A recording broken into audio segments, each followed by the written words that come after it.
Faith and reason ہم اکٹھے چلائیں گے ان کو یا دو الگ چیزیں ہیں؟ اس میں امام غزالی رحمہ اللہ کو بہت کوٹ کیا جاتا ہے اور کہا جاتا ہے کہ ان کی وجہ سے آج تک مسلمان سٹک ہو گئے ہیں کہ وہ کہتے ہیں کہ اگر آپ نے روئی کو آگ لگانی ہے ماچس جلا کے تو یہ یعنی کاز اینڈ ایفیکٹ نہیں ہے، مطلب یہ کاز اینڈ ایفیکٹ سائنس کی نظر میں ہے، لیکن امام غزالی کہتے ہیں آپ انشاءاللہ کہیں گے تو وہ آگ لگے گی، ویسے آگ نہیں لگ سکتی۔ دیکھیں اصل بات یہ ہے کہ ہمارے ہاں جو ہے نا اس لحاظ سے آزادی فکر ہے جی کہ شخصیات کی کسی بھی شخصیت کی جو سوچ ہے، جو اس کا نقطہ نظر ہے، جو اس کا فکر ہے، اس کے بارے میں ہمیں حکم یہ ہے کہ اس کو کتاب و سنت پہ پیش کریں۔ امام مالک رحمہ اللہ کا یہ قول بہت معروف ہوا، وہ مسجد نبوی میں درس دیتے تھے، جی درس حدیث پڑھاتے تھے، تو وہ رسول اللہ صلی اللہ علیہ وسلم کی خبر کی طرف اشارہ کر کے کہتے تھے کہ بس ان کے علاوہ کسی کے بھی قول سے اختلاف ہو سکتا ہے۔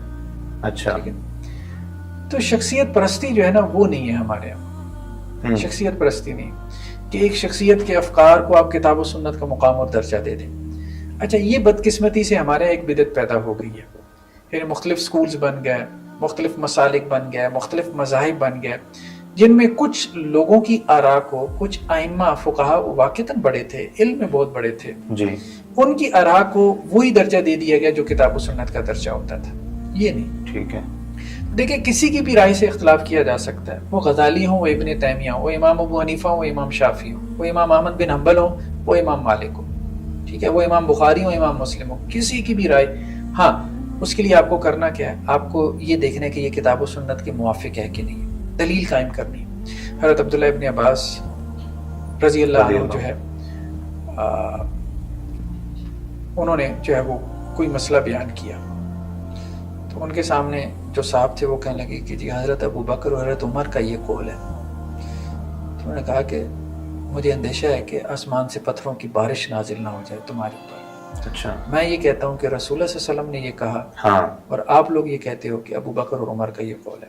یہ رفع الملام کتاب ہے امام ابن تیمیہ علیہ رحمہ کی، اس میں انہوں نے اس قسم کے کافی واقعات ذکر کیے۔ اچھا، تو بیسیکلی ہمارے دین یا ہمارے جو سلف تھے، سلف صالحین، جنہوں نے اس دین کو، کتاب و سنت کو رسول اللہ صلی اللہ علیہ وسلم سے سمجھا، وہ تو حضرات صحابہ کرام ہیں، جی آپ صلی اللہ علیہ وسلم کے براہ راست شاگرد ہیں۔ بالکل صحیح، تو حضرات صحابہ کرام کی جو میتھڈالوجی تھی، ریسرچ میتھڈالوجی، وہ یہی تھی۔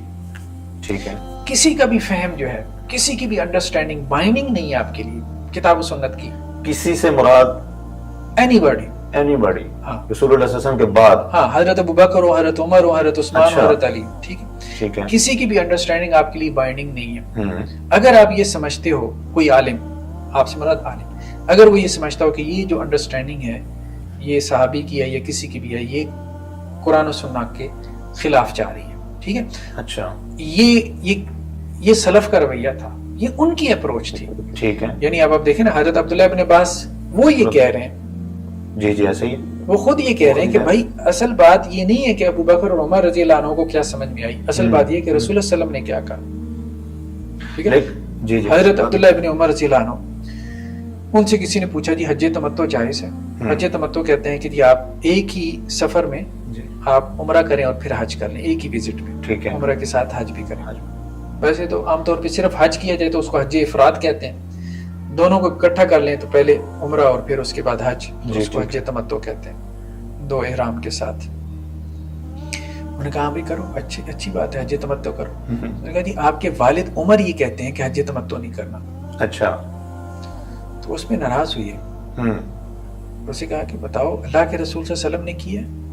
جب اللہ کے رسول نے کیا ہے تو تم میرے والد کی رائے کی طرف کیوں جا رہے ہو؟ اللہ کے رسول صلی اللہ علیہ وسلم کی رائے کی طرف کیوں نہیں جا رہے؟ تو صحابہ کرام میں ایک نہیں 20 مثالیں، 20 مثالیں ایسی، ٹھیک ہے۔ اب حضرت عمر رضی اللہ عنہ مثال کے طور پہ انہوں نے یہ بات کہہ دی کہ جی عورت جو ہے اگر اس کا شوہر مطلب وہ مارا جائے، مقتول ہو جائے، کلڈ پرسن، جیسے کسی نے مار دیا، تو اب یہ ہے کہ قانونی قصاص ہے، اگر کوئی قصاص نہیں لینا چاہتے وہ رسا تو وہ دیت دیں گے، مطلب جو قاتل ہے وہ کیا کرے گا، 100 اونٹ جی، اس کے برابر قیمت دے گا۔ تو حضرت عمر رضی اللہ عنہ فیصلہ دیا کہ یہ وہ جو مقتول ہے اس کے وہ رسا میں تقسیم ہوگی، بیوی کو نہیں جائے گی دیت۔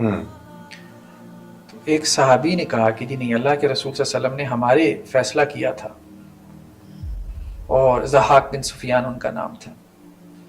ایک صاحب اشیم زبابی جو ہے، آپ صلی اللہ علیہ وسلم نے وہ مارے گئے تو ان کی بیوی کو اللہ کے رسول صلی اللہ علیہ وسلم نے دیت دلوائی. ٹھیک ہے. تو حضرت عمر رضی اللہ عنہ نے اس پہ تبصرہ کرتے ہوئے کہا کہ لو لم نسمع ھذا لقضینا بخلافہ، اگر ہمیں یہ روایت نہ پہنچتی تو ہم اس کے خلاف فیصلہ دیتے. اچھا.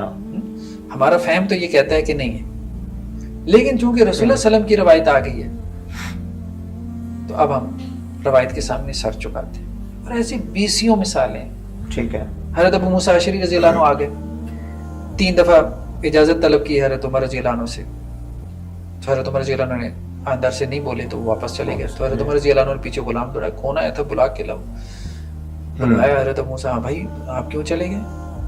کہا جی اللہ کے وسلم کی حدیث ہے 3 مرتبہ اجازت مانگو، اگر گھر والے اجازت نہیں دے رہے اندر آنے کی، اس زمانے میں بیل وغیرہ ڈور بیل تو نہیں ہوتی تھی، تو السلام علیکم کہہ کے اجازت مانگتے تھے کہ جی میں حاضر ہو جاؤں.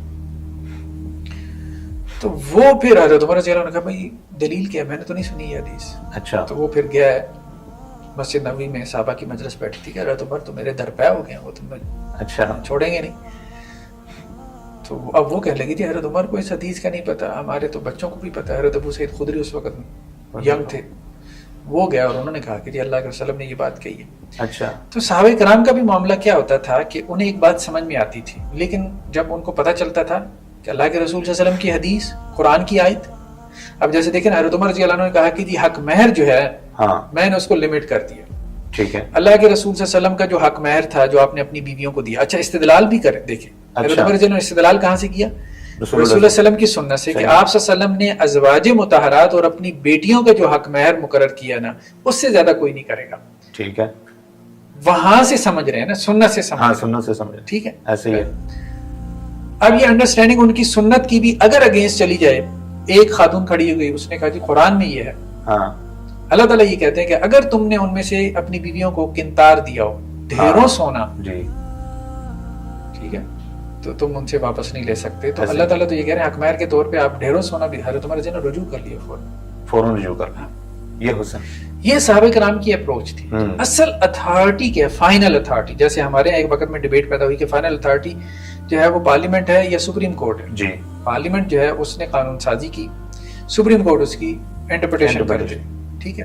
پارلیمنٹ نے کہا جی ہم قانون بنانے والے ہیں. انہوں نے کہا قانون بنا کے آپ فارغ ہو گئے. ہاں ایسے ہی ہے. اب اس قانون سے کیا مراد ہے؟ امپلیمنٹیشن بھی ہم کریں گے، انٹرپریٹیشن بھی ہم کریں گے. آپ کا کام بنانا تھا، انٹرپریٹیشن کرنا نہیں. اچھا وہ ایک علیحدہ مسئلہ ہے. لیکن یہ ہے کہ فائنل اتھارٹی جسے اقتدار اعلیٰ کہتے ہیں، مقتدر اعلیٰ کسی اسٹیٹ کے اندر کون ہے، یہ ایک اہم کوشچن ہے. تو اسلامی ریاست میں وہ اللہ اور اس کے رسول ہے. ٹھیک ہے. اس لیے قرآن یہ کہتا ہے کہ اہل ایمان اللہ اور اس کے رسول کی اطاعت کرو. یعنی وہ تو انکنڈیشنل ہے نا اوبیڈینس، جو اللہ اور اس کے رسول کی. اس کے بعد جو ہے وہ کنڈیشنل ہے، کسی کی بھی. اللہ اور اس کے رسول کے موافق ہے تو ٹھیک ہے آپ کریں گے، آپ کو لگ رہا ہے کہ نہیں ہے